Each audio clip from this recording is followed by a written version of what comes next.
வணக்கம். இன்றைய முக்கிய செய்திகள். விருதுநகர் மாவட்டம் வேலைவாய்ப்பு மையத்தின் சார்பில் நாளை தனியார் துறை வேலைவாய்ப்பு முகாம் நடைபெற உள்ளது. இன்று முதலமைச்சர் விஜய் அவர்களின் தலைமையில் தமிழக அமைச்சரவை கூட்டம் நடைபெற உள்ளது.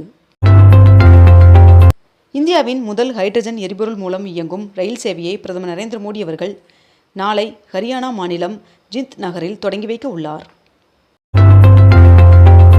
ஆனி மாதத்தின் கடைசி நாளான இன்று பத்திரப்பதிவிற்கு கூடுதல் முன்பதிவு டோக்கன்கள் ஒதுக்கீடு செய்யப்பட்டுள்ளது. அமெரிக்காவில் அதிபர் டொனால்ட் ட்ரம்ப் அவர்கள் முகம் பொறிக்கப்பட்ட புதிய டாலர் தங்க நாணயம் அறிமுகம் செய்யப்பட்டுள்ளது. தமிழகத்தில் நாளை வரை வெப்ப அலை நீடிக்கும் என்று தெரிவிக்கப்பட்டுள்ளது. விராலிமலை தொகுதி வாக்காளர்களுக்கு பரிசு கூப்பன் கொடுத்ததாக தொடரப்பட்ட வழக்கில் முன்னாள் அமைச்சர் சி. விஜயபாஸ்கர் அவர்கள் பதிலளிக்க சென்னை ஹைகோர்ட் உத்தரவிட்டுள்ளது. தமிழகத்தில் மேற்கண்ட இந்த IAS அதிகாரிகள் சிலரை பணியிட மாற்றம் செய்து தமிழக அரசு உத்தரவிட்டுள்ளது. அதிமுக பொதுச் செயலாளர் எடப்பாடி பழனிசாமி அவர்களின் தலைமையில் கட்சியின் பல்வேறு மாவட்ட நிர்வாகிகளுடன் 6 நாட்கள் ஆலோசனை கூட்டம் நடைபெற உள்ளதாக தகவல் வெளியாகியுள்ளது. திருநெல்வேலி ஒரத்தநாடு கால்நடை மருத்துவக் கல்லூரி மற்றும் ஆராய்ச்சி நிலையம் ஆகியவற்றிற்காக புதிதாக கட்டப்பட்ட மாணவியர் விடுதி கட்டடங்கள் திறந்து வைக்கப்பட்டுள்ளது. அமெரிக்கா ஈரான் மீது 90 நிமிடங்கள் தாக்குதல் நடத்தியதாக தகவல் வெளியாகியுள்ளது. டெல்லியில் பெண்கள் மற்றும் கல்லூரி மாணவிகளின் பாதுகாப்பான பயணத்திற்காக 28 வழித்தடங்களில் 56 பிரத்யோக மின்சார பேருந்துகளை இயக்க டெல்லி அரசு முடிவு செய்துள்ளது. பழனி முருகன் சுவாமி கோவிலுக்கு சொந்தமான 100 கோடி ரூபாய் நிலத்தின் பத்திரப்பதிவு ரத்து செய்து ஹைகோர்ட் உத்தரவிட்டுள்ளது. தமிழ்நாடு அரசின் தலைமை செயலர் M. சாய்குமார் அவர்களின் பணிக்காலம் மேலும் 6 மாதங்களுக்கு நீட்டிக்கப்பட்டுள்ளது. தமிழகத்தில் அரசு மருத்துவக் கல்லூரிகளில் மேலும் 150 இடங்களுக்கு தேசிய மருத்துவ ஆணையம் ஒப்புதல் வழங்கியுள்ளது.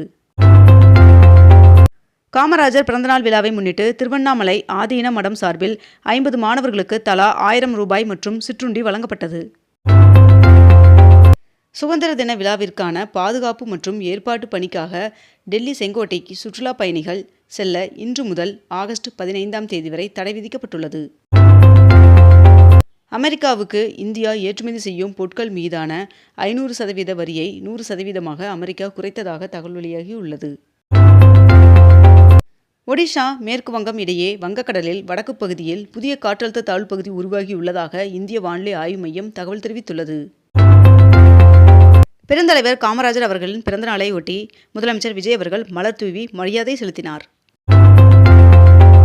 திமுக முன்னாள் அமைச்சர் ஏவா வேலு அவர்களுக்கு எதிராக உச்சநீதிமன்றத்தில் தமிழ்நாடு அரசு தொடர்ந்த மேல்முறையீட்டு வழக்கு தள்ளுபடி செய்யப்பட்டுள்ளது.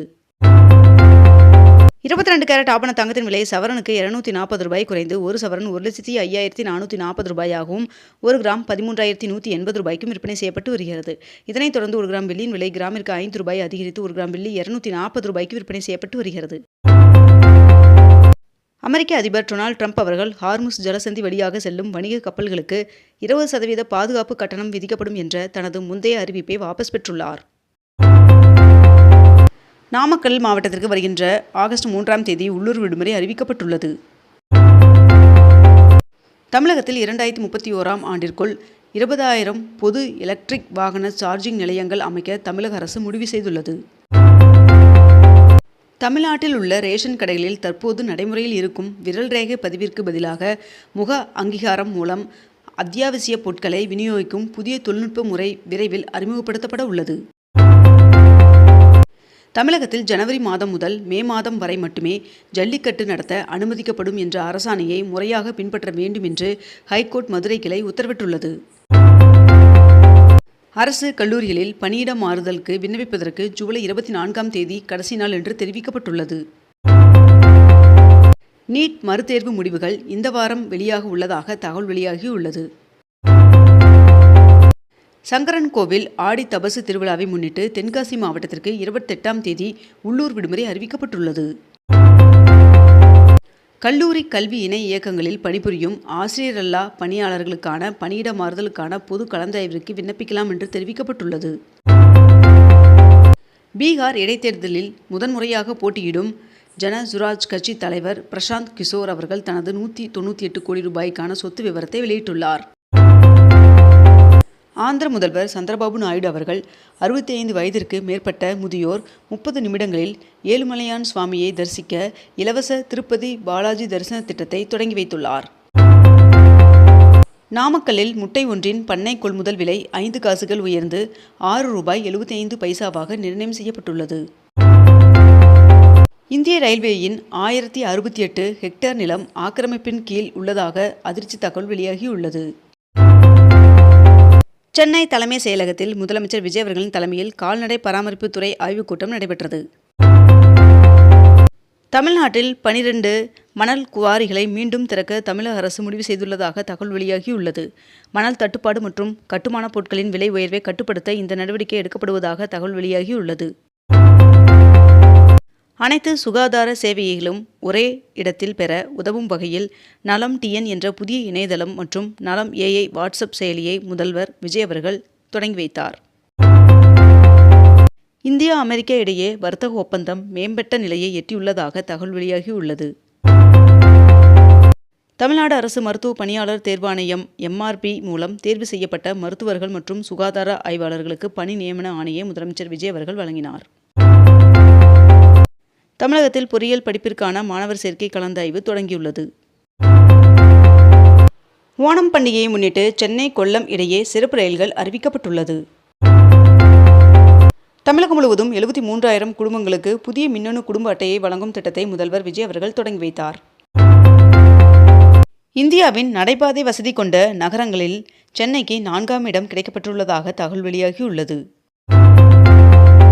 14 அம்ச ஒப்பந்தத்தை அமெரிக்கா சிதைத்துவிட்டது என்று ஈரான் குற்றம் சாட்டியுள்ளது. கொடைக்கானலில் உள்ள முக்கிய சுற்றுலா தலமான டால்பின் நோஸ் பகுதிக்கு செல்ல வனத்துறையினர் தடை விதித்துள்ளனர். தமிழகத்தில் மேற்கு தொடர்ச்சி மலை மாவட்டங்கள் தவிர்த்து பிற மாவட்டங்களில் இன்று முதல் 18ஆம் தேதி வரை வறண்ட வானிலை நிலவக்கூடும் என்று தெரிவிக்கப்பட்டுள்ளது. தென்மேற்கு பருவமழை தரையை அடைவதற்கு முன்பே 25% ஆவியாவதாக ஆய்வில் அதிர்ச்சி தகவல் வெளியாகியுள்ளது.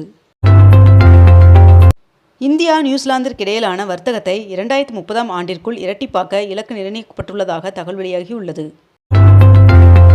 பயணிகளின் டிக்கெட் முன்பதிவு அனுபவத்தை எளிதாக்க இந்திய ரயில்வேயின் IRCTC தனது இணையதளம் மற்றும் செயலியை மேம்படுத்தியுள்ளதாக தகவல் வெளியாகியுள்ளது.